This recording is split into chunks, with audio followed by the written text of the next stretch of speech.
ಅಹಂಕಾರ ಸುಟ್ಟ ಮಣ್ಣಿನ ಕಿರಣ, ಹಾಗಾಯಿತು ಶಿವನ ಪವಿತ್ರ ಚಲನ. ಚಿಟಿಕೆಯಲ್ಲಿ ಕೊಟ್ಟ ಆ ಧೂಳಿನ ಸತ್ಯ, ಬಂಗಾರದೊಳಗಿಲ್ಲ ಆ ಶಕ್ತಿಯ ಪಾತ್ರ. ಈ ಮೌನದ ಗುರುತೆ ಶಿವನ ಬಂಗಾರ, ಹಚ್ಚಿದ ತಕ್ಷಣವೇ ಸಿಕ್ಕಿತು ಅನುಗ್ರಹದ ತಾರ.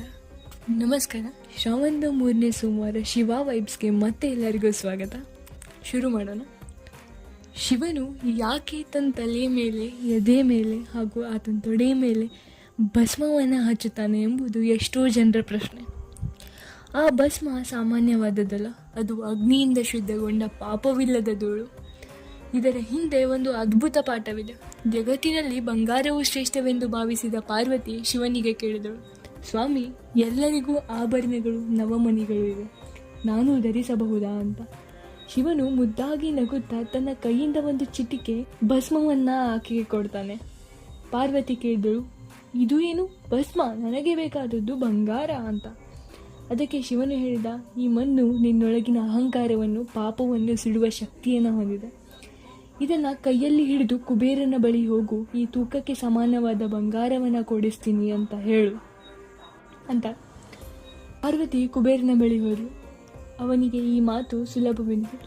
ಅಯ್ಯೋ, ಇದು ಒಂದು ಚಿಟಿಕೆ ಭಸ್ಮ, ಎಷ್ಟು ಬೇಕಾದರೂ ಬಂಗಾರ ಕೊಡ್ತೀನಿ. ಆದರೆ ಅದನ್ನು ತಕ್ಕಡಿಯಲ್ಲಿ ಇಡುತ್ತಿದ್ದಂತೆ ಬೆರಗು ಶುರುವಾಯಿತು. ಬಂಗಾರ ಎಷ್ಟೇ ಹಾಕಿದರೂ ತಕ್ಕಡಿಯ ಭಸ್ಮಕ್ಕಿಂತ ಮೇಲೇಳಲೇ ಇಲ್ಲ. ಗಹನಗಳನ್ನು ಹಾಕಿದ ನಿಶ್ಚಲ. ಕೊನೆಗೆ ಹೆಂಡತಿಯ ತಾಳಿಯನ್ನು ಹಾಕಿದ ಮೇಲೆ ತಕ್ಕಡಿಯಲ್ಲಿ ಸಮತೋಲನ ಬಂತು. ಅಲ್ಲಿ ಕುಬೇರನ ಅಹಂಕಾರ ಸುಟ್ಟೋಯಿತು.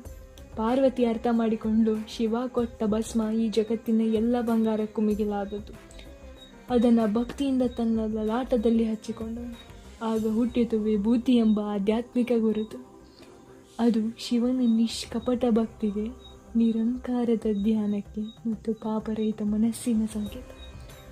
ಇಂದು ನಾವೆಲ್ಲ ಹೆಸರಿಗಾಗಿ, ದುಡ್ಡಿಗಾಗಿ ಶೋಷಣೆಯ ಬಂಗಾರದ ತೂಕವನ್ನು ಬರೆದುಕೊಂಡ್ಬಿಟ್ಟಿದ್ದೀವಿ.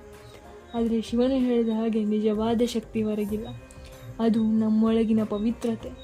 ಅದಕ್ಕೆ ಅವನು ಮಣ್ಣನ್ನು ತಲೆಗೆ ಹಾಕುತ್ತಾನೆ, ಭಸ್ಮವನ್ನು ತಲೆಗೆ ಹಾಕುತ್ತಾನೆ, ಅಹಂಕಾರ ಕೆಡಿಸಿ ಶಕ್ತಿಯ ಮಾರ್ಗವನ್ನು ತೋರಿಸಲು. ಆ ಭಸ್ಮ ನಿಮಗೆ, ನಮಗೆ ಎಲ್ಲರಿಗೂ ಒಂದೇ ಸಂದೇಶ: ಅಹಂಕಾರವನ್ನು ಬಿಟ್ಟು ಮೌನದಲ್ಲಿ ಶಿವನನ್ನು ಅನುಭವಿಸೋಣ. ಇದೊಂದು ಸಣ್ಣ ಕತೆ, ಹಿಂಭಾಗದಲ್ಲಿ ಶಿವನ ಬೃಹತ್ ತತ್ವ ಅಡಗಿದೆ. ಈ ಕತೆ ನಿಮಗೆ ಇಷ್ಟವಾಗಿದ್ದರೆ ಓಂ ನಮಃ ಶಿವಾಯ ಎಂದು ಕಮೆಂಟ್ ಮಾಡಿ. ಇದನ್ನು ಶೇರ್ ಮಾಡಿ. ಪ್ರತಿಯೊಬ್ಬರೊಳಗಿನ ಶಿವಶಕ್ತಿ ಜಾಗೃತವಾಗಲಿ. ಓಂ ನಮಃ ಶಿವಾಯ. ಧನ್ಯವಾದಗಳು.